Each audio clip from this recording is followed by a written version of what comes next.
स्वागत है आप सबका पहला सौदा में। संदीप वागले, मयूरेश जोशी, सुमित बगड़िया, 3 एक्सपर्ट हैं और अब चौका लगाने के लिए हमारे साथ जुड़ चुके हैं कुणाल सरावगी साहब भी। और सीधे लेते हैं उनकी top trading picks. Kunal, good morning, स्वागत है आपका। बताइए कौन से शेयर चुने आज आपने? Good morning Anil ji. देखिए, सबसे पहले मुझे लगता है कि पेट्रोनेट को खरीदना चाहिए। चार्ट बहुत अच्छा है, मार्केट के नेगेटिवली कोरिलेटेड है कुछ हद तक, और मुझे लगता है कि 400-405 के लेवल्स यहां पर जल्दी आते हुए दिखेंगे। तो यहां पर 383 पर एक स्टॉप लॉस रखें, खरीदें। मुझे लगता है पेट्रोनेट, आईजीएल दोनों स्टॉक्स बहुत अच्छे लग रहे हैं। बिकवाली की राय यूनियन बैंक में है। क्लियर ब्रेकडाउन हमने कल के ट्रेड में देखा था। मुझे लगता है आज सरकारी बैंक काफी कमजोर दिखेंगे और यूनियन बैंक मुझे लगता है कि विशेष रूप से कमजोर दिखता है चार्ट पर। यहां पर 127-125 के लेवल्स आते हुए दिखेंगे। 135 पर स्टॉप लॉस रखें, बिकवाली करें। श्रीराम ट्रांसपोर्ट फाइनेंस और पूरा एनबीएफसी स्पेस कमजोर है। अभी कुछ समय पहले आप लोग भारत फाइनेंशियल इंक्लूजन की बात कर रहे थे। मुझे लगता है श्रीराम ट्रांसपोर्ट फाइनेंस भी आज कमजोर रहेगा और उम्मीद यहां पर 800 तक जाने की मुझे लगती है। 850 पर स्टॉप लॉस रखें शॉर्ट का। बिल्कुल, तो Shriram transport finance, Bharat financial inclusion, ये सब कमजोर रह सकते हैं और यूनियन बैंक भी कमजोर रह सकता है। और मजे की बात यह है कि अनिल, यूनियन बैंक जो है वो वागले साहब का भी आज टॉप पिक है शॉर्ट साइड पर। तो यूनियन बैंक और दूसरा टीटागढ़, सर बताइए लेवल्स वगैरह। आप आई थिंक प्री बजट की बात करें तो ये टिपिकल वो रेलवे स्टॉक है और ये प्री बजट रैली में चलता ही है और उसके बाद वो फिजल आउट हो जाता है। तो मैं अभी प्री बजट रैली खेलने के लिए किसी को करना है तो 126 के स्टॉप लॉस से फॉर अ टारगेट ऑफ 144 एक आध हफ्ते का व्यू है। यूनियन बैंक में मेरे ऑलमोस्ट सेम लेवल से 136 के स्टॉप लॉस से बेचे फॉर अ टारगेट ऑफ 126। बिल्कुल। अच्छा अनिल, एक बात और मैं जोड़ना चाहता हूँ टीटागढ़ वैगन के साथ। कुछ दिनों पहले भी हमारे रडार पर ये स्टॉक आया था और आज का दिन परसों हमने आइडेंटिफाई, परसों क्या मतलब शुक्रवार को वो 124 से जो वॉल्यूम के साथ बढ़ने लगा, याद है ना? तब हमने कहा था, इसीलिए मैंने पूछा था, मैंने कहा ये अब डिफेंस का प्ले भी हो गया। और आज जो आप कह रहे थे ना शुरुआत में कि 60,000 करोड़ रुपए के डिफेंस ऑर्डर्स के लिए कंपनी सिलेक्ट होने वाली है। टाटा पावर के साथ मिलकर हो सकता है इनके हाथ ऑर्डर लगे या फिर इनको शॉर्टलिस्ट किया जाए। तो टाटा पावर पर भी अभी कुछ देर में हम राय लेंगे, लेकिन टीटागढ़ वैगन इस लिहाज से भी आज महत्वपूर्ण बन जाता है। बिल्कुल बिल्कुल, और कल दिन के हाई पर जाकर मजबूत बंद हुआ है ये, तो मजबूती हो सकती है। सुमित बगड़िया हमारे साथ हैं और सुमित की भी पिक्स बाकी है क्या? सुमित बताइए अपने पिक्स। यस बिल्कुल अनिल जी, फिक्स बाकी है। जैसे कि हमने बताया मार्केट रेंज बाउंड है, उसी तरह हमने स्टॉक बाय और सेल दोनों चुने हैं। जो तेजी की तरफ है वो स्टॉक है आईओसी के अंदर ऐसा लगता है कि यहां से और तेजी देखने को मिल सकती है। कल के स्तर के अंदर हमने एक अच्छा लोअर लेवल से पुल बैक भी देखा था। इमीडिएटली ऐसा लगता है कि आईओसी के अंदर 320-330 तक के लेवल्स दिखाई देंगे। तो प्रेजेंट लेवल से कोई 4-5 रुपए की गिरावट आती है तो बाय रहेगा। 295 का स्टॉप लॉस।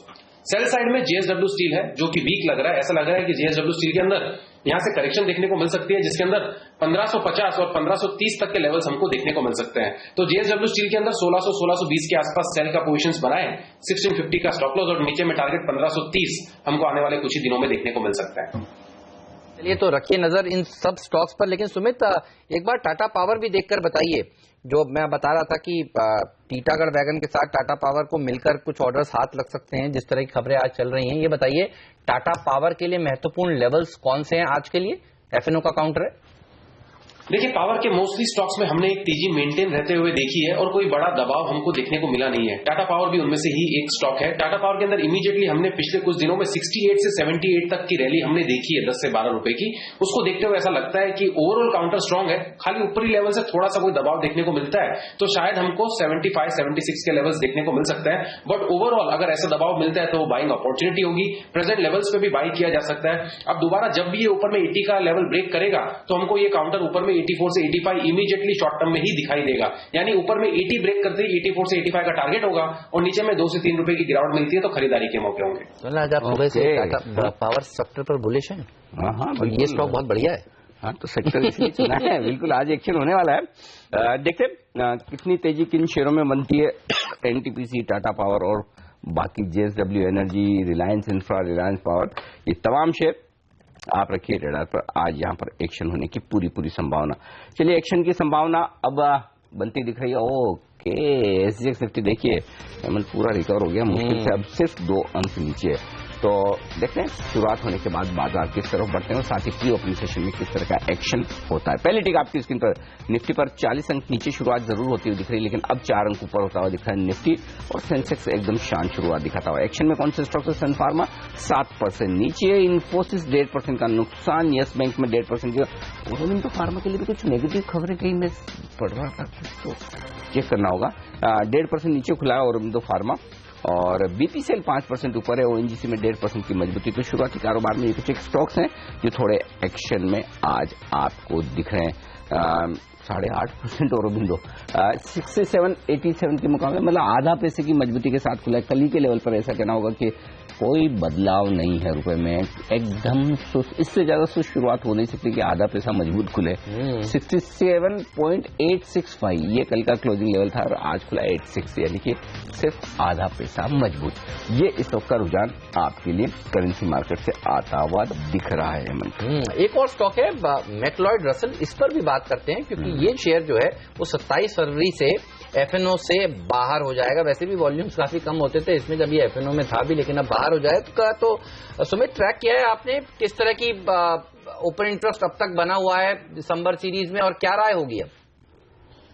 यस, बिल्कुल ट्रैक किया है। इनफैक्ट ये स्टॉक हम देखेंगे तो ऊपरी लेवल से एक वन वे दबाव दिखा रहा है। ऐसा लगता है कि पहले से ही इसके अंदर सेलिंग प्रेशर चल रहा है कंटिन्यूसली। 200 डीएमए के नीचे सस्टेन करते हुए भी 1.5 महीना हो चुका है।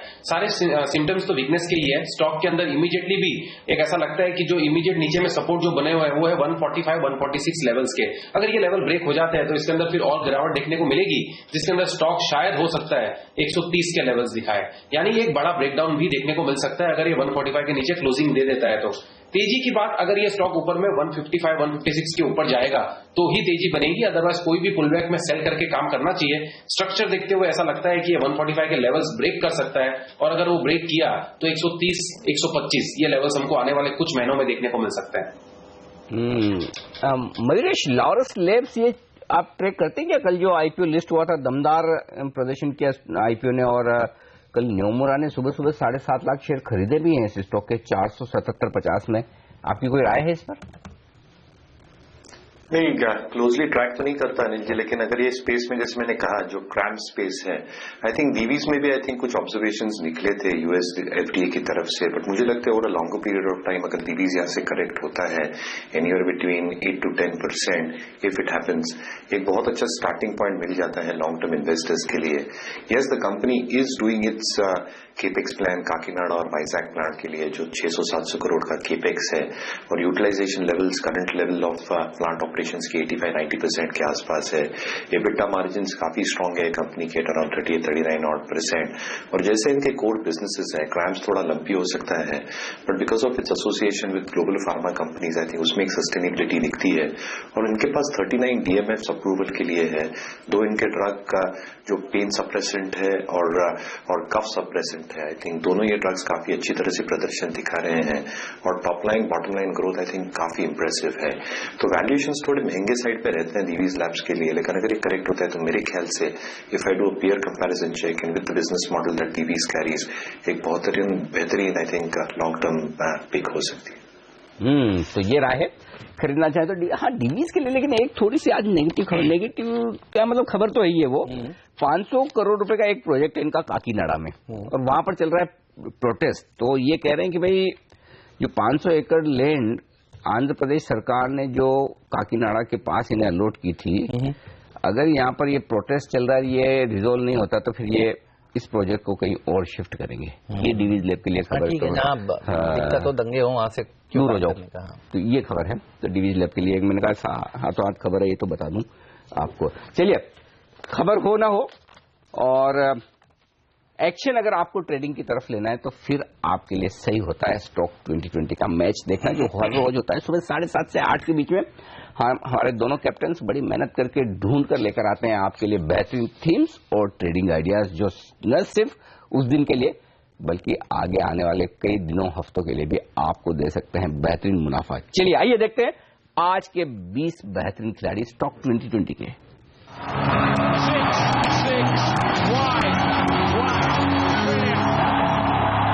मेरी पूरी टीम पर नजर डालिए, बल्लेबाजों से भरी हुई है टीम और सिलेक्टर्स को लगता है कि आज छोटे छोटे सेक्टर्स अच्छा प्रदर्शन दिखाएंगे। मेडिकल इक्विपमेंट बनाने वाली कंपनियों में तेजी देखने को मिल सकती है। ऑप्टो सर्किट्स को ऑर्डर मिला है तो वो तो 10 रुपए से नीचे का शेयर है, तो बीपीएल के ऊपर रखिए नजर। यहां पर भी एक बेहतरीन कारोबार है मेडिकल डिवाइसेस बनाने का, यहां पर रैली बनेगी। प्रोजोन जैसे स्टॉक्स जो कैश रिच कंपनीज हैं, यहां पर एक अच्छी तेजी देखने को मिल सकती है। 60 से 70 करोड़ रुपए कंपनी की बुक्स में कैश मौजूद है। रियल एस्टेट सेक्टर में होने के बावजूद मौजूद, ये एक अच्छी बात है। साथ ही एसआर या इंफ्रा जैसे स्टॉक्स में एक अच्छी रैली देखने को मिल सकती है। अब से लेके बजट में इंफ्रा एज अ थीम अच्छा प्रदर्शन दिखा सकता है। और नजर रखिए डिफेंस सेक्टर में भी एक शेयर जो सबसे अच्छा लगता है वो रिलायंस डिफेंस है। साथ ही एवरेस्ट कैंटो सिलेंडर्स पर इसलिए नजर होनी चाहिए क्योंकि सरकार का फोकस पेट्रोल डीजल के बाद अब गैस सेक्टर पर हो गया है। सीएनजी के अलावा एलपीजी को बढ़ावा देने की बात सरकार कर रही है। ये वो सेक्टर है जो अच्छा प्रदर्शन दिखाएगा तो सिलेंडर्स की बिक्री बढ़ेगी, इसलिए ये कंपनी वो बनाती है, वहां पर नजर होनी चाहिए। इसके अलावा ट्रांसफार्मर सेक्टर्स पर भी नजर रखिए। एमको जैसी छोटी मझौली कंपनियां अच्छा प्रदर्शन दिखा सकती हैं और अच्छा प्रदर्शन दिखा सकते हैं रेलवे शेयर भी। तो stone India, HBL, knife power को टीम में शामिल किया है। एक और छोटा मझौला सेक्टर और वो है कम सुना हुआ सेक्टर बीपीओ सेक्टर। एचओवी सर्विसेज को फायदा मिलेगा, साथ ही फायदा मिलेगा फर्स्ट सोर्स को भी। डीमोनेटाइजेशन के बाद अब कंपनियों का खर्च ज्यादा से ज्यादा आउटसोर्सिंग के ऊपर बढ़ता हुआ नजर आएगा और इन कंपनियों में तेजी बन सकती है। मेरी टीम में भी खरीदारी पे पूरा फोकस है, खबरों के आधार पर चुना है। वो खाट यूके के एफडीए, यूके के रेगुलेटर से पॉजिटिव खबर है। सिप्ला फंडरेजिंग खबर है। स्वान एनर्जी में भी बड़े ऑर्डर्स हैं, फ्लोटिंग एलएनजी टर्मिनल बना रहे हैं। सोनाटा सॉफ्टवेयर लाइफ हाई पे चल रहा है, तो यहाँ पर भी एक तेजी बनती दिख रही है। फोर्टिस हेल्थ केयर में एक चार्ट पे बहुत बढ़िया पैटर्न बनता हुआ दिख रहा है।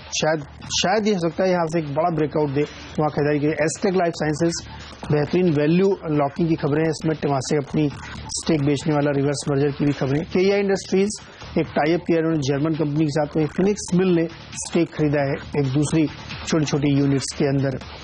एचएमडी रखिए फ्रीट के तौर पर। और जीआईपीसीएल गुजरात इंडस्ट्रियल पावर एक 25 साल का करार इन्होंने किया है, उसकी वजह से खरीदारी बनती है।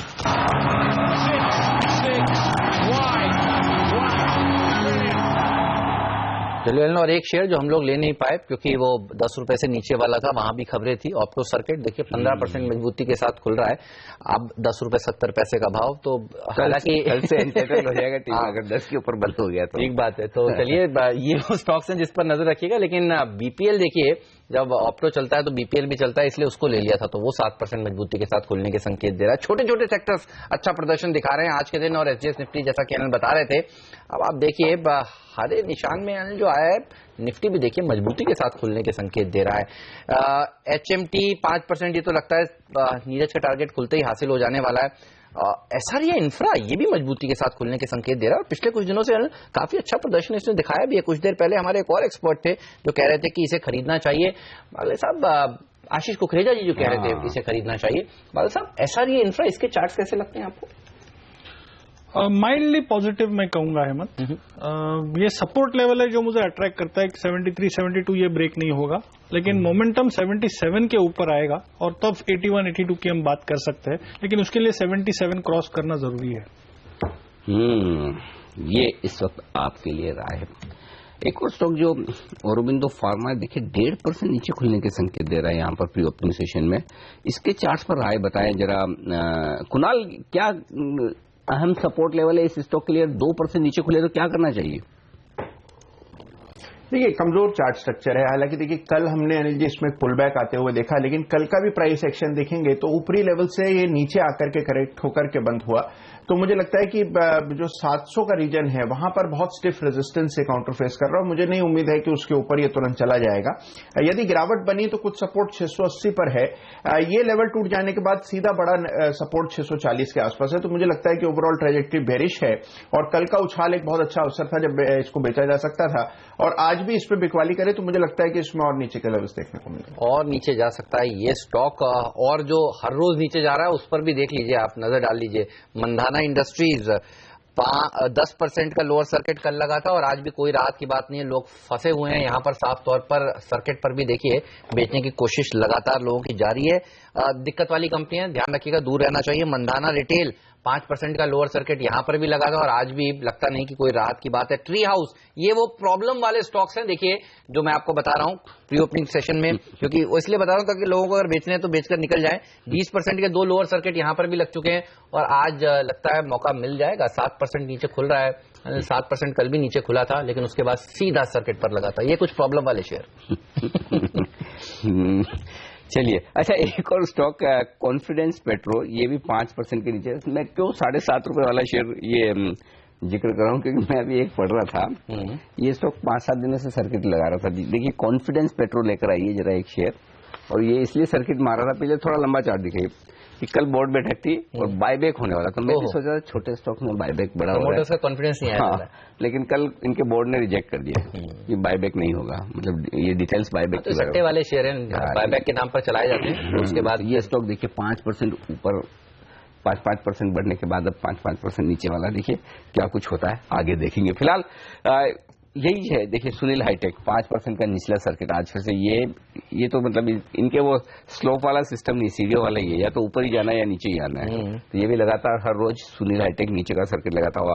मानना इंडस्ट्रीज की बात आपने की ही, लेकिन इसके अलावा ग्रेन्यूल्स 3% नीचे, मैक्लियोड रसल वायदा कारोबार से बाहर होगा, ये 2% नीचे है।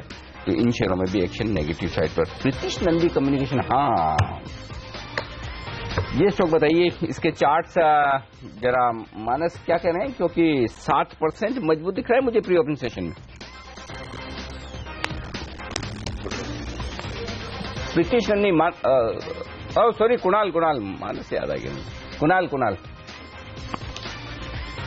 देखिए मुझे लगता है अनिल जी कि हालांकि कल हमने इसमें बड़ा एक्शन देखा था, बहुत समय से कंसोलिडेट कर रहा है, और इसको ओवरऑल इसकी ट्रेजेक्टरी देखें तो इसमें एक रेंज है और काफी बड़ी रेंज है, 16 रुपए से लेकर 30 रुपए की बहुत बड़ी रेंज में काउंटर ट्रेड करता है। निचले स्तरों पर खरीदें, 30 रुपए के आसपास बेचें तो ये एक अच्छा ट्रेड बन सकता है। जो ब्रेकआउट कल आया, मुझे लगता है इस काउंटर को कम से कम 26, 26.5 तक ले जाएगा।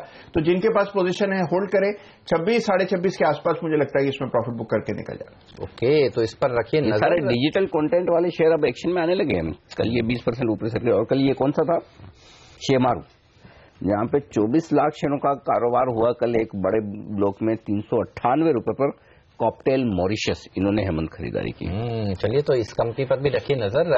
शेमारू और प्रीतिश नंदी आपने बताया, तो यहाँ पर देखते हैं आज खुलने के बाद। हाँ, स्पेस पे आज नजर रखेंगे हम थोड़ा। बिल्कुल। इसके अलावा कोल इंडिया, ये वो दिग्गज है जहां नजर होनी चाहिए। जिस तरह से बड़े ब्रोकरेज हाउस गोल्डमैन सैक्स ने 360 के लेवल्स सुझाए हैं, आप देखिए ये मजबूती के साथ खुलने की तैयारी कर रहे हैं। और एक और सेक्टर जो मजबूत खुलेगा वो है आईटी सेक्टर। आज देखिए टेक महिंद्रा में मजबूती है, विप्रो में मजबूती के साथ खुलने के संकेत मिल रहे हैं, और कुछ और स्टॉक्स हैं जो ल्यूपिन जैसे, जहां पर तेजी देखने को मिल रही है आज के सत्र में। औरबिंदो फार्मा, लेकिन खबर अभी देखनी होगी, अपनी रिसर्च टीम इसको निकाल कर आपको बताएगी। बिल्कुल, उनको एक्टिवेट किया है और वो बताएंगे कि यहाँ पर क्यों इतनी गिरावट देखने को मिल रही है। आज के दिन एशियन पेंट्स में भी कमजोरी देखने को मिल रही है। तो ये कुछ हैवी वेट्स हैं जिस पर आज साफ तौर पर नजर रहने वाली है, लेकिन छोटे मझौले सेक्टर बड़ा प्रदर्शन दिखाएंगे, ये साफ तौर पर नजर आ रहा है।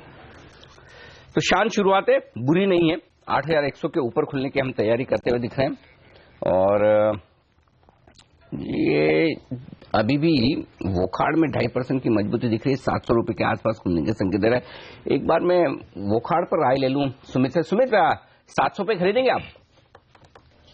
देखिए अनिल जी, ओवरऑल एक बार देखेंगे वोखाड़ का स्ट्रक्चर तो वैसे तो वीक हो रहा है, बट इसके अंदर इमीडिएटली नीचे में वोखाड़ में जो सपोर्ट बन रहा है वो है 660 के आसपास। आई थिंक एक बार अगर आज इंट्राडे के अंदर ये स्टॉक में यहां से थोड़ा सा ऊपरी मूव देखे और ऊपरी मूव मिले और आधे घंटे के लिए सस्टेन कर जाए 700 के ऊपर, तो इसके अंदर तेजी हमको देखने को मिलेगी। अगर ऐसा होता है तो कंडीशनल बाय हम जरूर कर सकते हैं। बाय वोखाड़ अबव 700, स्टॉप लॉस 680, और वो केस में टारगेट ऊपर में रहेगा 730 से 750 के बीच में। अबव 700 ही बाय करना है, स्टॉप लॉस 680, टारगेट 730 से 750 के आसपास। ओके, ये है राय आपके लिए इस वक्त वोखाड़ के शेयर पर। चलिए, बाजार खुलने की तैयारी है और मैं आपके सामने पहले तो संकेत रख दूं किस तरह के मिल रहे हैं। फटाफट एक बार देख लिया जाए। एसजीएक्स नीचे है, हमारा निफ्टी 6 पॉइंट ऊपर है। एशिया पे नजर डाल लीजिए, जापान में बड़ा काम हो गया है। जो मीटिंग होनी थी बैंक ऑफ जापान की, और ब्याज दर में कोई किसी तरह का बदलाव नहीं है, ये एक अच्छा संकेत मिला है वहां से, ये बढ़िया। ओके, तो दूसरा ये है, बाकी एशियाई बाजार लाल निशान में दिख रहे हैं सारे के सारे मुझे तो। ओके, खाली कोई ऐसा तेजी वाला मार्केट है नहीं, थोड़ा स्ट्रेट टाइम्स मामूली हरे निशान में। यहाँ पर अब देखते हैं कि किस तरह का मामला आगे बनता हुआ दिखता है। चलिए, ओके, शुरुआत करते हैं भारतीय बाजार की, और प्री ओपनिंग सेशन से कंटिन्यूस ट्रेडिंग सेशन की तरफ बढ़ते हैं। 0.25% कमजोर है औरोबिंदो फार्मा और 4% कमजोर है रिलायंस। निफ्टी पे ये दो बड़े लूजर इस वक्त आपके सामने। आइए पहले टिक सेंसेक्स और निफ्टी पर। 25 अंक ऊपर सेंसेक्स ने शुरुआत की है, 5 अंक ऊपर निफ्टी खुलता हुआ एकदम शांत शुरुआत, और औरोबिंदो फार्मा 2% नीचे खुलता हुआ दिख रहा है। रिलायंस आधा परसेंट नीचे है आईसीआईसीआई बैंक और ओएनजीसी 1/4% नीचे, ये बना रहे हैं दबाव। कोल इंडिया 1% फायदे के साथ टॉप गेनर, टाटा पावर उसके ठीक पीछे, लुपिन टेक महिंद्रा, टाटा स्टील जैसे शेयरों में है फायदा। कमजोर क्या है? ग्रेन्यूल्स 2.5% नीचे, 2% नीचे, औरोबिंदो फार्मा, मैक्लोडगंज रसल में 2% का नुकसान, हिंदुस्तान जिंक 1% नीचे है। ये इस वक्त बड़ी खबर। आइए, वोकहार्ट 2.5% ऊपर है, केडिला हेल्थ 2% ऊपर है, Torrent pharma, wow, midcap pharma आज एक्शन में आते हुए दिख रहे हैं। औरोबिंदो को छोड़ दें, औरोबिंदो तो दिग्गज मानेंगे, निफ्टी का स्टॉक है, बाकी मिडकैप फार्मा शेयरों में थोड़ी खरीदारी होती दिख रही है। सरकारी कंपनियों में तेजी बरकरार है, कोल इंडिया, एनटीपीसी और कॉनकोर, ये है, इवन पेट्रोनेट, ये तमाम शेयर हैं मजबूती की तरफ कारोबार करते हुए आज के सेशन में। और आप देखें तो तेजी का रुझान लगातार बरकरार है मिड कैप शेयरों में, स्मॉल कैप शेयरों में। एक्शन का है वो बताएंगे हेमंत। बिल्कुल, और एक्शन है। देखिए, छोटी मझौली कंपनियों में टीटागढ़ वैगन जो हमारे एक्सपर्ट कह रहे थे वागले साहब, यहां पर रखिए नजर। देखिए, अब तेजी बननी शुरू हो चुकी है, 2.5% ऊपर है।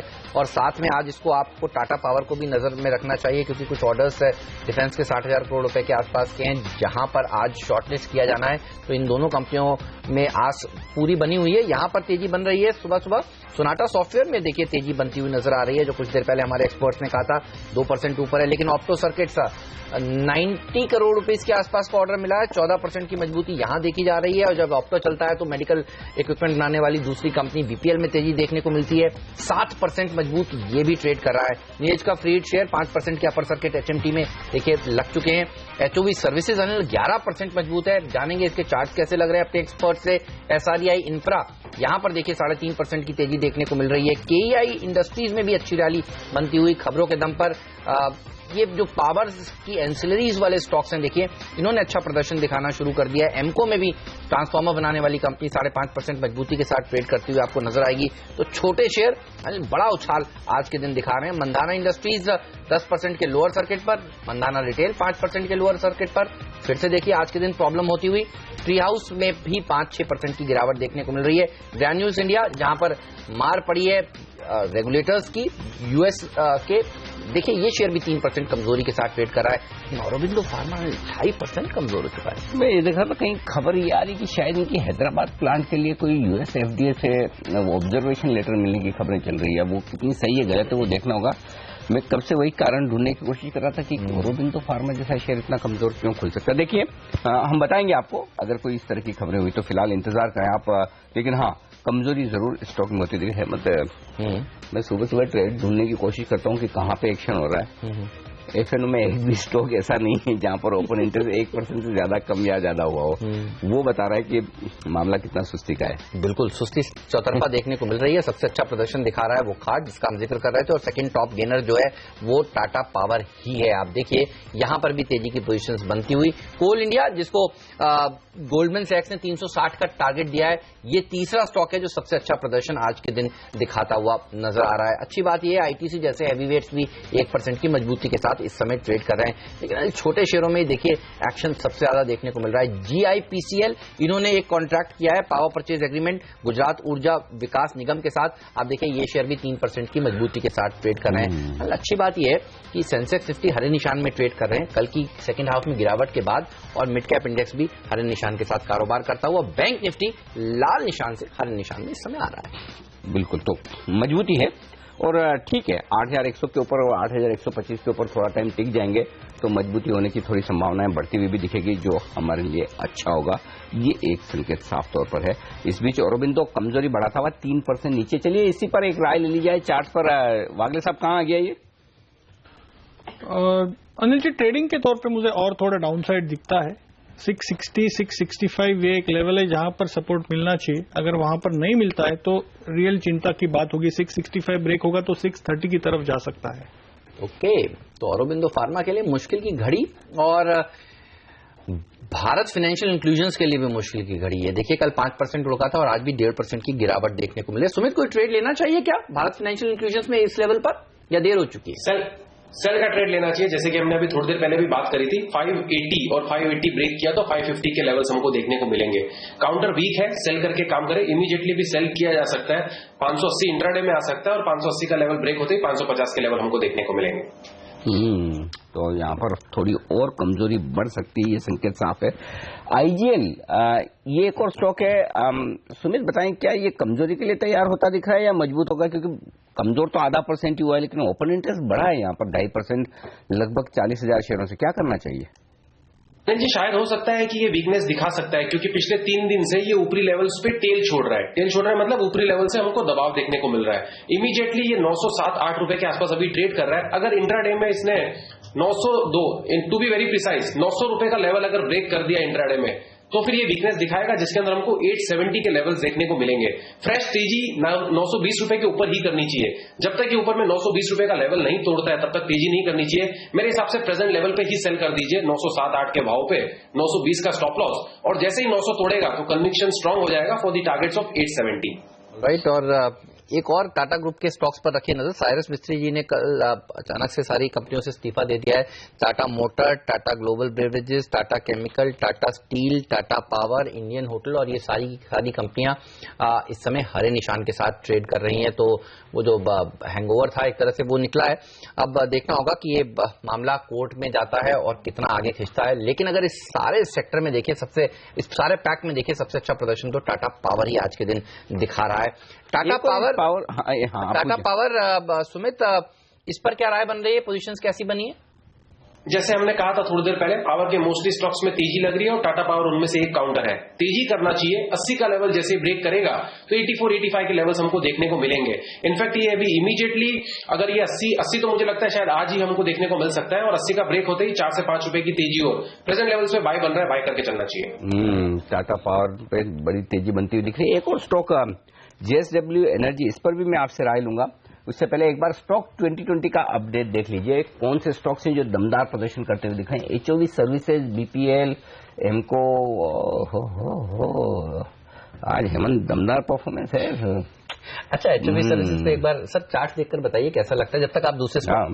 बिल्कुल आप चार्ट निकाल के तैयार रखिए, तब तक नीरज के स्टार परफॉर्मेंस भी देख ली जाए। एकदम कंसिस्टेंट, सब 3 से 5% की रेंज में बढ़िया प्रदर्शन करते हुए KEI, स्वान, HMT फिनिक्स और GIPCL। कौन से चार्ट पूछे हम? HOV के बताएं सर।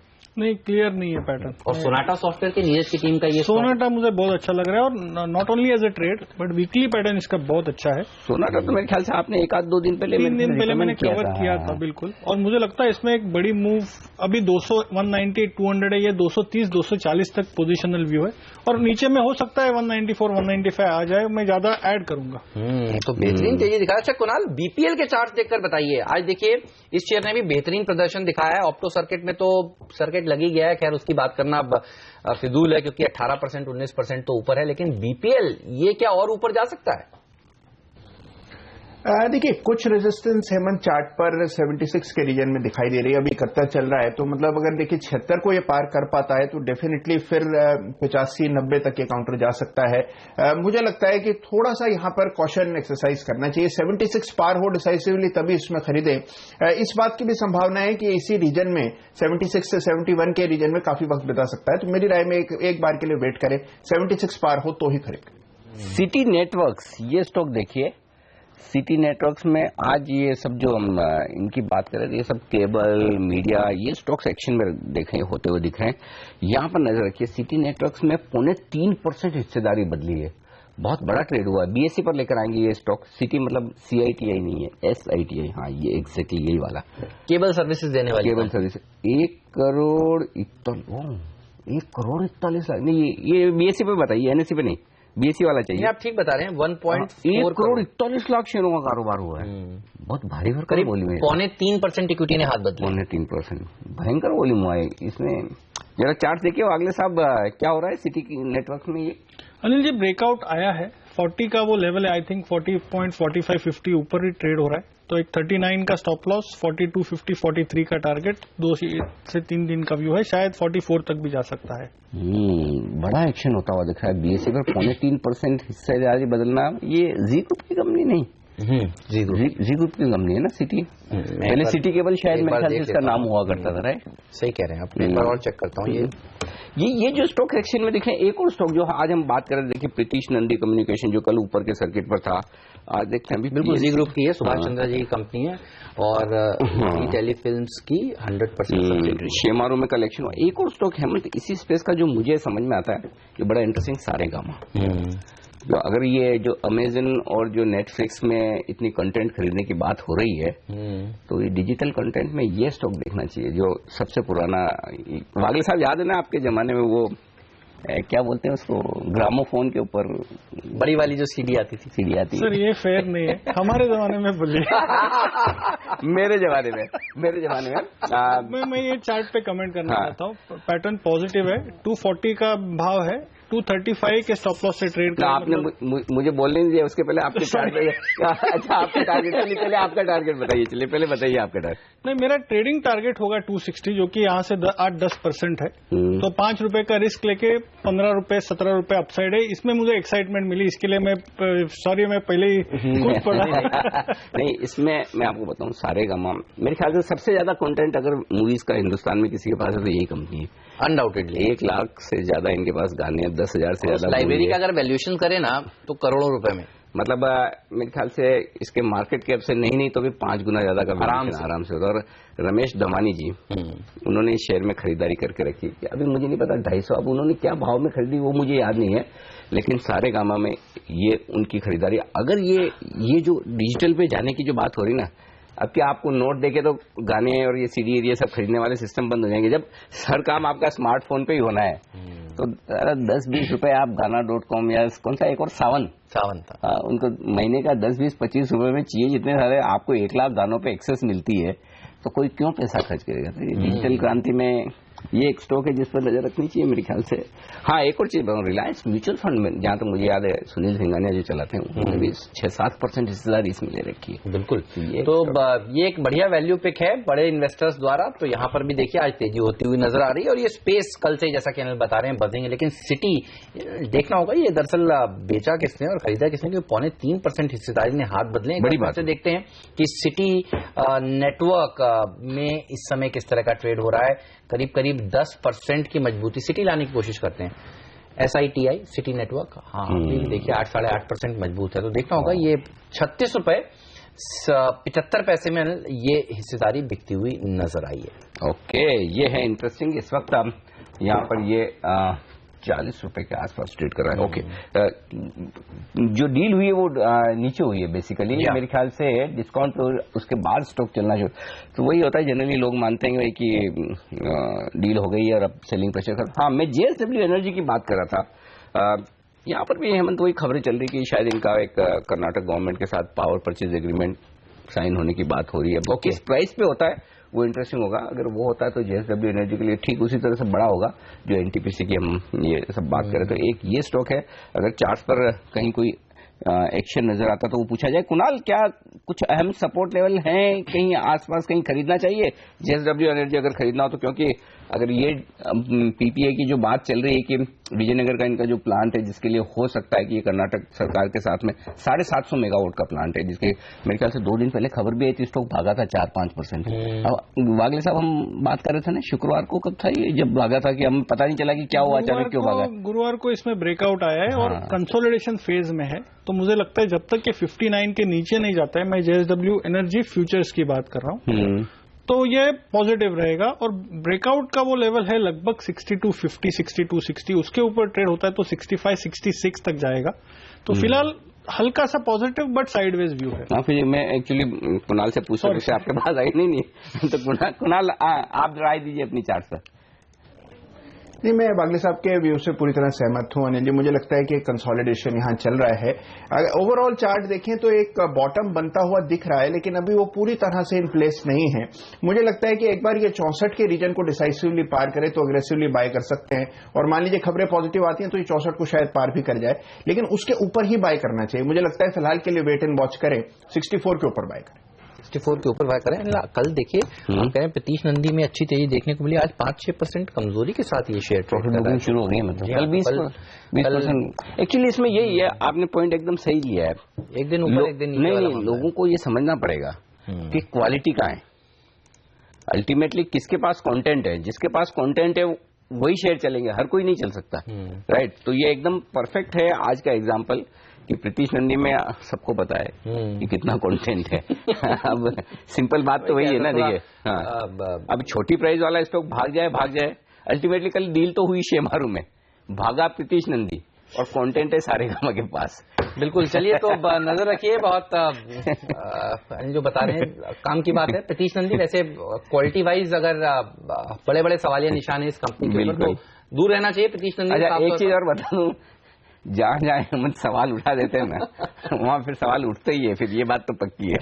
ऐसा नहीं है, लेकिन आज देखिए ना वोखार्ड ये 2% की मजबूती के साथ ट्रेड कर रहा है। तो टॉप गेनर भी आज फार्मा है वोखार्ड, और टॉप लूजर भी आज फार्मा है औरोबिंदो फार्मा, और उसके बाद ग्रेन्यूल्स।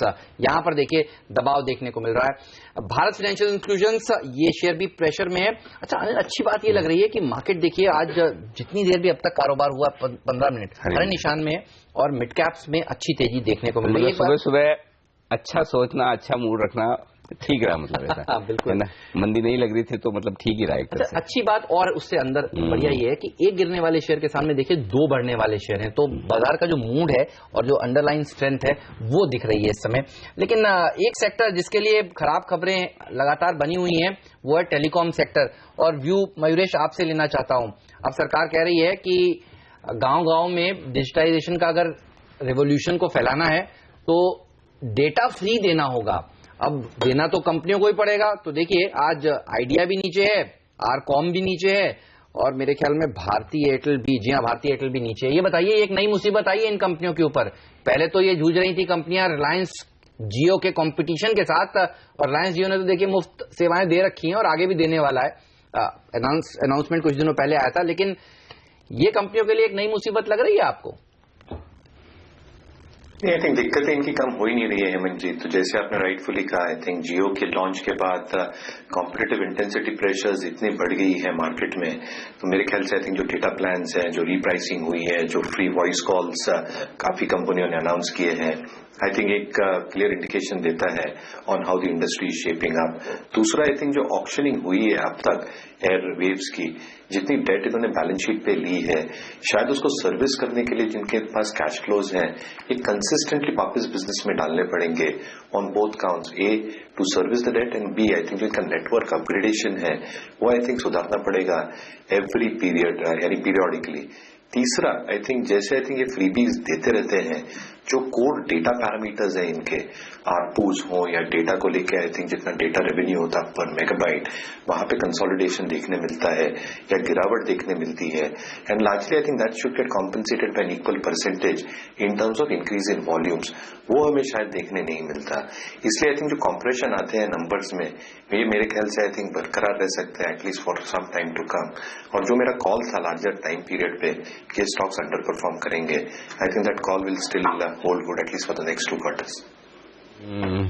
ये है इस वक्त एक्चुअली हम आज देखिए, आज जो 2 स्टॉक आइडेंटिफाई किए हमने सुबह, देखिए एक तो औरोबिंदो फार्मा 3% नीचे, 3% ओपन इंटरेस्ट में इजाफा। दूसरा देखिए आईजीएल जो पोजीशन बनती हुई दिख रही है, अब आईजीएल दिन के लो पर आ गया, यहाँ पर भी 4% ओपन इंटरेस्ट बढ़ गया, तो यहाँ पर एक्शन बड़ा होता हुआ दिख रहा है। लेकिन एक्शन एक और स्टॉक में होता दिख रहा है, वो है एसटीसी, ये सरकारी कंपनी क्यों एक्शन में? वागले साहब चार्ट तैयार रखिएगा, ब्रेक के बाद आएंगे, बताएंगे वॉल्यूम के साथ ये स्टॉक भागता नजर क्यों आ रहा है, क्या कुछ एक्शन है, छोटे से देखते हैं।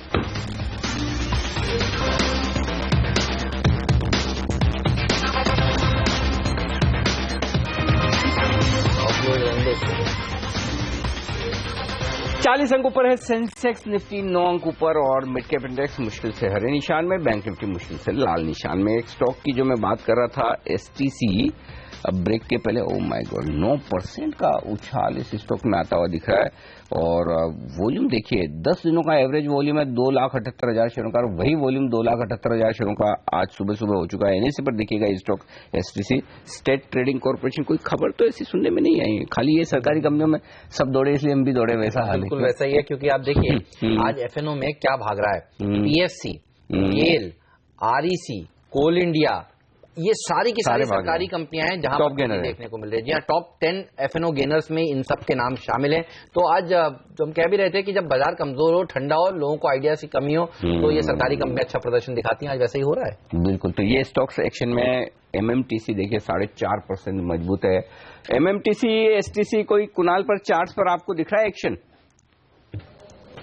देखिए जरूर एक्शन दिख रहा है बनिल जी आज का, अगर आप ट्रेड देखें, लेकिन ओवरऑल ट्रैजेक्टरी देखें तो बहुत ज्यादा पॉजिटिव नहीं है। तो मुझे लगता है कि कोई बहुत मीडियम टर्म बेट भी आप इन पर नहीं ले सकते हैं, दोनों चार्ट्स कमजोर हैं। एचटीसी मुझे लगता है 140 पार करेगा तब कुछ मीनिंगफुल इसमें अपसाइड देखने को मिलेगा। मेरी राय में फिलहाल के लिए वेट एंड वॉच करें, बाय मत करें। वेट एंड वॉच करें, बाय ना करें, ये राय निकल कर आ रही है। भारत फाइनेंशियल इंक्लूजन लेकिन देखिए जहां खुला वहां से हर मिनट नीचे खिसकता जा रहा है। और सुमित बगड़िया कह भी रहे थे कि इसे खुलने से पहले बेचना चाहिए, और उसके बाद खुलने के बाद फिर उनका कॉल यही था कि इसमें अभी भी बेचना चाहिए। ये बताइए जिन्होंने अभी तक नहीं बेचा वागले साहब, क्या अब बेच दें? क्योंकि इस पर मैं समझ रहा हूं आप भी बेरिश थे, कुछ देर पहले आप कह रहे थे कि इसका पैटर्न तो बहुत कमजोर लग रहा है। हेमंत, ये कल हमारा एसटीबीटी था। ओके। और मुझे इसका खेद है कि हमने थोड़े जल्दी काट लिया और अब फॉल चालू हो गया। ओहो। लेकिन अभी भी बेचना चाहिए, पोजिशनल के तौर पे फ्रेश डाउन मूव चालू हो गई है। मुझे लगता है ये 550 555 की तरफ जाते हुए दिख रहा है ये शेयर एक्चुअली जिस तरह से तेजी से गिर रहा है ना। आई थिंक मॉर्निंग में कुछ बाइंग रिपोर्ट आई थी, थोड़ा सा मैं तो कह रहा था बाइंग रिपोर्ट के बावजूद जो काम कर रही है ना सरकार की तरफ से जो खबरें आ रही है। अच्छा महेश से एक बार मॉर्गन कहने से थोड़ी 1125 हो जाएगा। महेश सब लोग चाहते हैं कि मेरे शेयर का भाव ये हो, चाहने से सब हो जाता तो फिर। अच्छा, श्रीराम ट्रांसपोर्ट फाइनेंस पर भी हमारे एक्सपर्ट कह रहे थे कि इसको भी बेचना चाहिए। शायद सुमित आप कह रहे थे या मयूरेश आप कह रहे थे, क्योंकि ये जो सेक्टर है ये बहुत कमजोर हो गया है। नहीं हेमंत, मेरे लिए सवाल है जी। मयूरेश आपके लिए सवाल है।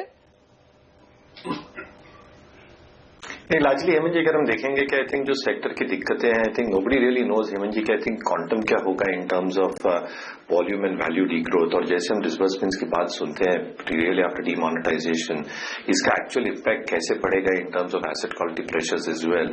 तो I think one really has to grapple with everything at this point of time कि कैसे पैरामीटर्स फिट होंगे कंपनी के सारे सेक्शंस में। और अगर आई थिंक अनसर्टेनिटी है तो आई थिंक वो स्टॉक्स पे साफ तरह से दर्शाती है। तो मेरे ख्याल से I think within the space itself I think wait and watch रखना बहुत जरूरी है।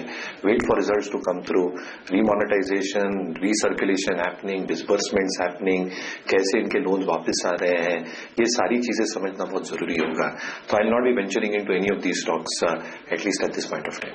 ओके, एक और स्टॉक बीएफ यूटिलिटीज ये लेकर आइए। यहाँ पर भारी भरकम वॉल्यूम के साथ स्टॉक बढ़ता हुआ दिख रहा है। देखिए मेरी स्क्रीन पर वॉल्यूम जो आज दिख रहा है एनएससी पर 3.5 लाख शेयरों का, और जबकि 10 दिनों का एवरेज वॉल्यूम है 2,18,000 शेयरों का। तो शुरुआती 20 मिनटों में ही 10 दिनों का एवरेज वॉल्यूम क्रॉस करके स्टॉक तेज दौड़ लगा रहा है। लगता है इनका फिर से वही मामला जो कोर्ट में है, पता नहीं ऐसा कोई अपडेट अभी तक तो आया नहीं।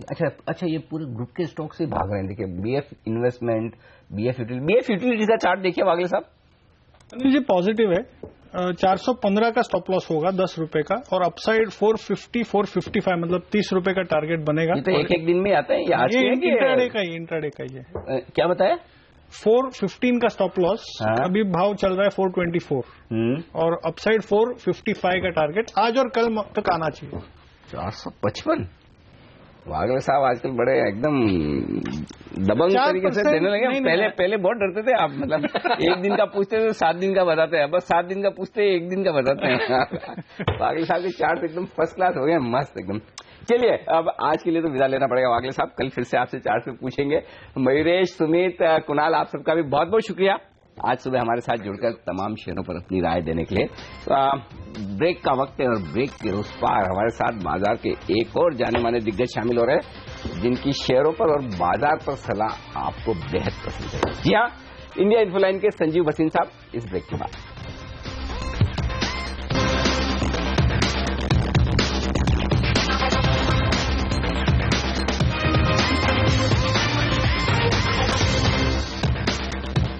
स्वागत है आप सभी का सीएनबीसी आवाज पर। बाजार पर नजर रखिए। सेंसेक्स निफ्टी सीमित दायरे में ट्रेड करते हुए नजर आ रहे हैं। मिड कैप इंडेक्स मामूली सही लेकिन हरे निशान में है। बैंक निफ्टी लाल हरे निशान के बीच में गोते खाता हुआ आपको दिखेगा। पावर सेक्टर थोड़ा अच्छा प्रदर्शन दिखा रहा है, सरकारी कंपनियां अच्छा प्रदर्शन दिखा रही हैं और एक शख्स जो लगातार कवायद करते रहे हैं कि सरकारी कंपनियां खरीदनी चाहिए, वो अब हमारे साथ हैं। इंडिया इन्फोलाइन के संजीव भसीन साहब हमारे साथ जुड़ चुके हैं और भसीन साहब के कुछ पुराने पिक्स बता दूं आपको। EIL पर वो बुलिश रहे हैं, NBCC जैसे शेयरों पर बुलिश रहे हैं और हाल ही में कई शानदार डिजिटल रिलेटेड शेयर भी उन्होंने इसी शो पर सुझाए हैं। हमारे साथ जुड़ चुके हैं भसीन साहब, स्वागत है आपका सीएनबीसी आवाज पर। बताइए सबसे पहले बाजार पर क्या व्यू है, उसके बाद आपके शेयरों पर भी राय लेंगे। गुड मॉर्निंग आपको और अनिल को, हेमंत। और गुड मॉर्निंग सर। हमारा व्यू कांस्टेंट है। अभी आपको 40 दिन का टाइम है टिल 1 फरवरी, जहां पे ये सारी अटकली और वीक सेंटिमेंट चल रहा है। अब तो हमने देखा है वॉल्यूम भी बहुत लो है और उस कारण से मार्केट एक ड्रिफ्ट में हो गई है। तो हमें लगता है 300 पॉइंट का घटावट है और 3000 पॉइंट का अपसाइड अगर आप एक साल बैठ सकते हैं तो दिल खोल के निवेश कीजिए, क्योंकि most of the bad news is already priced in. 2 quarter के लिए slow down prices on earnings front already market discount कर लिया है और जहां से बजट में जो भी अच्छा रिफॉर्म और मेजर्स आएंगे जो हमें लगता है बहुत बहुत पॉजिटिव होंगे, वहां से हमें लगता है बाजार ऊंचाई की तरफ जाएगा। हमारे लिए 2017 बहुत अच्छा साल रहेगा, इसलिए निवेश कीजिए, क्योंकि और कोई आपके पास ऑप्शन नहीं है। आज आपने देखा है एम्प्लॉय प्रोविडेंट फंड कट गया है, FD के रेट लोएस्ट हैं और सोने के तेजी जो है वो रोज खत्म हो जा रही है। So we think equity will be the most favoured asset class going into 2017। 2017 में शेयरों में बाजार में सबसे ज्यादा पैसा बनेगा। भसीन साहब आप कह रहे हैं कि बुरी खबरें हो गई है खत्म। अच्छा, मुझे लग रहा है कि अभी भी बहुत सारी बाकी है। एक तो ये ट्रम्प साहब जब प्रेसिडेंट बन जाएंगे उसके बाद क्या बोलेंगे और क्या करेंगे पता नहीं। दूसरा ये डीमोनेटाइजेशन नोट वोट का कितना असर होगा पता नहीं। बजट कैसा आएगा, पॉपुलिस्ट होगा क्योंकि जो लोग लाइन में लगे हैं धूप में उनको खुश करने के लिए मोदी जी क्या करेंगे पता नहीं। यूपी के इलेक्शन के पहले कुछ लोन वेवर की जो बातें चल रही है वो आ गया पता नहीं। मतलब ये तो 3-4 मुझे तुरंत याद आ रही है। ये सब अनिश्चितताएं, इनसे डरने की जरूरत नहीं है। हाँ देखिए अनिल, ये तो शेयर बाजार है। जब 9000 था तो आप अनिश्चितताओं को भूल गए थे, आप सिर्फ आगे सूरज बढ़ने की बात कर रहे थे। अब 8000 आपको भाव दिखा रहा है कि मंदा है, आपको दिख रहा है, घबराहट आपको है। तो घबराहट बाजार को नहीं है, बाजार इन सबको लेके चल चुका है। वो कह रहा है 15 लाख करोड़ का जो पैसा आया है वहां से टैक्स बेस 4% से 10% होएगा और उसमें से काफी पैसा ऐसा आएगा जो आपके domestic flows will be able to match the foreign flows, क्योंकि equity will be the best choice destination going into 2017। जो आपने अटकलियां कही हैं वो तो रहेंगी, इतने बड़े देश में ऐसी प्रॉब्लम्स तो आएंगी और हमने पहले देख लिया है। ब्रेक्सिट के वजह से बाजार को कह रहे थे कि बहुत घटेगा, वो ऊपर होने शुरू हो गया। ट्रम्प साहब के आने से हमें कहा था कि बाजार घटेगा, वो 20,000 हो गया। तो अब हमारे यहाँ क्या घबराहट है, एक 10 दिन और है और उसके बाद रिजल्ट्स हैं जो वीक रहेंगे। लेकिन बजट के सारे जो है ना पैंतरे वो फाइनेंस मिनिस्टर के पास हैं और जिन्होंने इंडिकेट किया है कि ब्याज दर घटेंगे, लो कॉस्ट हाउसिंग बढ़ेगी, टैक्स रेट बहुत नीचे करेंगे कॉर्पोरेट और इंडिविजुअल के लिए एंड सो ऑन।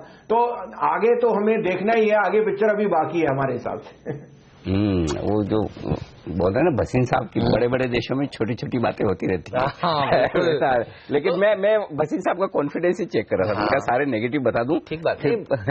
भसीन साहब का कॉन्फिडेंस तो देखिए परफेक्ट है, बिल्कुल परफेक्ट है। जब दोनों तरफ कह रहे थे कि तेजी करिए तो भसीन साहब ने कहा मंदी करने का समय। अब जब सब लोग कह रहे हैं कि डरने की जरूरत है तो ग्रीड और फियर को बिल्कुल सही पकड़ते हैं। भसीन साहब ये बताइए, एक सीएनबीसी आवाज की एक्सक्लूसिव खबर कल हमने पेश करी कि टैक्स रेट घट सकता है। अभी आपने भी अपनी बात में उसका जिक्र किया। अगर टैक्स रेट में कमी आती है, टैक्स बेस को बढ़ाने की बात सरकार करती है, तो क्या कंजम्पशन स्टोरी वापस से रिवाइव हो सकती है? क्योंकि डिमोनेटाइजेशन के चलते जो झटका लगा है वो इसी स्टोरी पर लगा है और इसीलिए लोग थोड़े चिंतित हो गए हैं। लेकिन सरकार क्या कुछ ऐसे कदम उठा सकती है जिससे कंजम्पशन स्टोरी वापस से रिवाइव हो सकती है? बजट में मौका है? बिल्कुल, आप देखिए ना, जिसके पास 2.5 लाख करोड़ का फायदा होएगा उसके पास पैसा है या आप और मेरी बातचीत में? तो उनके पास सारे औजार हैं, वो कंजम्पशन लेड स्पेंडिंग को बहुत ज्यादा बढ़ावा देंगे। ऑलरेडी आप देख रहे हैं कि 5 रुपए में पड़ रहा था एक डिजिटल ट्रांजैक्शन के आपको इंसेंटिव दे रहे हैं, सो ऑन। ये बहुत बड़ी तादाद में आप ग्रोथ देखेंगे। साथ में टैक्स कंप्लायंस होने से people will have a very very mixed view on the stock market, जो एक हमेशा नेगेटिव समझा जाता है, उसमें ये भी टिप्पणी आएगी कि how long term positive gains are, जहां पे 1 साल के बाद your capital gains is nil, और ये चीजें एक फ्लो में आएंगी। ऑब्वियसली जब बैड न्यूज है तो आपको भाव में नहीं दिखेगी, लेकिन अगर ये भाव 8500 हो गया तो आप फिर तेजी की बातें करेंगे। तो जब घबराहट है, जब हमें उम्मीद बहुत ज्यादा है, उसी तरह आपको अपना निवेश बनाना चाहिए। क्योंकि जैसे आपने कहा, अगर टैक्स रेट में थोड़ा सा भी फेरबदल आया, you can imagine the amount of assessees and the amount of money जो सिस्टम में आएगा, जो ऑलरेडी बैंकों में पड़ा है। वो पैसा अब सिर्फ एक वाइट कॉन्डूट में जाना है, सिवाय प्रॉपर्टी और गोल्ड के वो कहीं भी जा सकता है, और equity becomes a choice destination. Okay, इस बीच औरोबिंदो फार्मा, जिसके लिए हम लगातार आपको सुबह से कह रहे थे कि कुछ तो खबर है, और फिर फाइनली जो अंदाजा लगाया कि हैदराबाद की यूनिट के लिए इनका यूएस एफडीए का ऑब्जर्वेशन फाइनली ऑफिशियल ये खबर आ चुकी है। यूनिट 1 हैदराबाद की, इनके लिए फॉर्म 483। अब आपको बता दूं फॉर्म 483 क्या होता है, क्योंकि ये बार बार आपको सुनने को मिलेगा, पहले भी सुना लेकिन आपने ध्यान नहीं दिया होगा। फॉर्म 483 ये यूएस एफडीए का एक लेटर होता है। यूएस एफडीए यानी कि अमेरिका का ये दवाओं का रेगुलेटर, वहां की एजेंसी जो अमेरिका में कौन सी दवाएं बिकेगी, किस दाम पर बिकेगी, किस तरह से बिकेगी, वो डिसाइड करता है। उन्होंने फॉर्म 83 यानी कि एक ऐसा लेटर दिया है, जो लेटर किसी भी कंपनी का प्लांट का इंस्पेक्शन किया जाता है, उनकी देखा जाता है कि फैक्ट्री में क्या कुछ है क्या नहीं है, उसमें अगर कोई कमियां पाई जाती है तो उसके लिए लेटर दिया जाता है। तो ये औरोबिंदो फार्मा के लिए अमेरिकी रेगुलेटर ने एक लेटर दिया है। इस लेटर में होता ये कि वो अलग अलग ऑब्जर्वेशन होता है कि हमने आपके प्लांट में जांच की, ये पाया गया, इसके ऊपर आप जवाब दीजिए, उसमें क्या क्या आपत्तियां हो सकती है। जरूरी नहीं कि सारी आपत्तियां नेगेटिव हो। ऑब्जर्वेशन लेटर देने का मतलब ये नहीं कि सब कुछ गड़बड़ हो, गंभीर भी हो सकती है, छोटी मोटी भी हो सकती है। सपोज साफ सफाई प्रॉपर नहीं की, वो भी जांच में आ जाता है, या प्रोसेस का पालन नहीं किया हो, बड़ी भी बात हो सकती है। तो अल्टीमेटली इस लेटर में क्या लिखा गया, इस समय जो खबरें आ रही हैं वो ये आ रही हैं कि यूएस एफडीए ने जो हैदराबाद यूनिट 1 के लिए नोटिस दिया है वो शो स्टॉपर नहीं, यानी इनके लिए कोई खराब खबर मुश्किल वाला नहीं है। बहुत तो बाजार ने ओवर रिएक्ट किया है। अब देखिए, इसलिए इस खबर के आने के बाद सुधरना शुरू कर दिया है। और दूसरी इंपॉर्टेंट बात कि यूएस एफडीए ने जो ऑब्जर्वेशंस दिए हैं हैदराबाद के यूनिट 1 के लिए, वो बहुत ही माइनर है। तो ध्यान रखिएगा, शॉर्ट पोजीशन से तो कवर कर लीजिए, क्योंकि ये जो खबर आई है वो दरअसल नेगेटिव नहीं है, पॉजिटिव है। और औरोबिंदो फार्मा जो है वो अच्छा प्रदर्शन दिखाने वाला शेयर है। आज इन अटकलों के चलते खराब खुला, लेकिन अब इस क्लैरिफिकेशन के बाद ये किस तरह का प्रदर्शन दिखाएगा, ये महत्वपूर्ण है। सेम ये उसी तरह से हेमंत कि जब कहीं इनकम टैक्स के छापे पड़ते हैं ना, तो इसका मतलब ही नहीं कि जो कुछ कई बार होता है ना, हेडलाइन कैसे बनती है, छापों में ये मिला, अरे वो मिला वो तो ठीक है, वो जिसके यहाँ मिला वो जस्टिफाई भी करेगा ना भाई इसके पीछे मेरा ये बिल है, मेरी बुक्स भी देखिए। एक बार तो आप वही देखते हैं कि क्या मिला, तो जरूर नहीं कि छापों में जो सब कुछ मिला वो सब गलत हो। उसी तरह से ये जब अमेरिका का रेगुलेटर आपको ये लेटर देता है तो इसका मतलब ये नहीं कि सब कुछ गलत हो। इसलिए आप सुबह भी हम बात करते हैं ग्रेन्यूअल से लेटर की डिटेल वो सबसे ज्यादा इंपॉर्टेंट है, बिल्कुल ध्यान रखना चाहिए। चलिए, तो भसीन साहब ये बताइए, लोग जानना चाहते हैं आजकल आप क्या खरीद रहे हैं, क्योंकि पिछली बार जब आप आए थे आपने बहुत बढ़िया बढ़िया डिजिटाइजेशन से जुड़ी हुई थीम्स आइडेंटिफाई की थी। उन्हीं थीम्स के साथ चलना चाहेंगे या कुछ नई थीम्स भी बताना चाहेंगे आज? नहीं, देखिए, डिजिटल की तो स्कीम जो हैं वो एक तो थोड़े इलिक्विड स्टॉक्स हैं, उनमें आपको ध्यान रखना है कि ऑलरेडी काफी मूव कर चुके हैं। उसमें हम 2 दिग्गज नाम लेना चाहेंगे which is related to the defence order and part to the global context. उसमें भारत फोर्ज एक हमारा टॉप पिक है अराउंड दिस 950-970 लेवल, क्योंकि उसने बताया कि नॉर्थ अमेरिका में उसका जो ग्रोथ है वो हाईएस्ट हो रहा है। And we know the North American market is going to lead from the front on the back of transportation, and definitely अगर आपको वो मार्केट खेलनी है तो भारत फोर्ज आपका एक टॉप पिक होना चाहिए। हमारा यहां से इस साल के एंड तक 1200 का टारगेट है। दूसरा है ट्राइडेंट इंडिया, एक छोटा शहर है, आपके यहाँ 50-52 में कहा था, अभी 58 का भाव है। वो पेपर इंडस्ट्री में बहुत स्ट्रांग मार्जिन्स लेके बैठा है, और आपको पता है डीमोनेटाइजेशन से पेपर की तादाद for the next 2 years is going to be very very strong as far as demand supply goes. और तीसरा हमारा मनपसंद है एनबीसीसी और EIL अब कम बोनस है, एक पर एक बोनस है, 350 पौने 400 का भाव आपको एक्स बोनस तक जरूर आना चाहिए। और एनबीसीसी जहां रोज ऑर्डर फ्लो बहुत पॉजिटिव है। इसके अलावा हेमंत मैं 4 लार्ज कैप स्टॉक्स भी पिक करना चाहूंगा जो बहुत अट्रैक्टिव वैल्यूएशन पे है। अल्ट्राटेक सीमेंट जो आज 91 मिलियन टन कैपेसिटी पे है, जो हाईएस्ट है, और अभी because of this rise in fuel उनके जो कॉस्ट ऑफ ट्रांसपोर्टेशन है उससे थोड़ा फर्क पड़ेगा। The stock is been loser. हमें लगता है ये 3100 3150 से ये एक बहुत ही अच्छे भाव में है जो आपको अच्छी रिटर्न दे सकता है in the next 6 to 9 month. दूसरा है हिंडाल्को, अगेन 165-67 है and it's the best proxy to the base metal rally globally. तीसरा ऑफकोर्स मारुति है जो हमने 47-48 पे कहा था, लेकिन अभी भी दावे से कह रहे हैं कि उनके जो नए लॉन्चेस हैं वहां पे फिर वेटिंग शुरू हो रही है। और चौथा होएगा हमारा टाटा ग्लोबल। जैसे जैसे टाटा की अटकलियां कम होंगी, Tata global and Starbucks change is going to expand and they will be out performers in 2017। पूरा पोर्टफोलियो बढ़ा डाला सर आपने।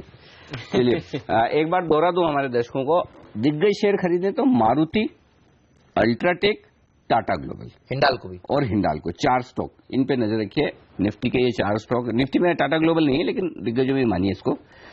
और छोटे शेयर खरीदने तो ENIL, भारत फोर्ज और EIL, sorry not EIL, engineers India limited पुरानी पसंद है। EIL और NBCC पुरानी पसंद है। NBCC पहले से ले रहे हैं, ये तो दोनों ही अच्छा। इसके लिए कल हम डिस्कस ही कर रहे थे, ये दोनों कंपनियां वो है जिनको सरकार ने कहा है भाई कि जितनी बीमार सरकारी कंपनियां हैं उनका लैंड बैंक डेवलप करने का काम EIL और NBCC दोनों मिलकर करेंगे। और इसके अलावा ट्राइडेंट एक और शेयर है जो पसंद है बसिन साहब को। बसिन साहब शुक्रिया आपका हमारे लिए वक्त निकालने के लिए और तमाम शेयरों पर, बाजार पर हमारे दर्शकों को अपनी राय देने के लिए।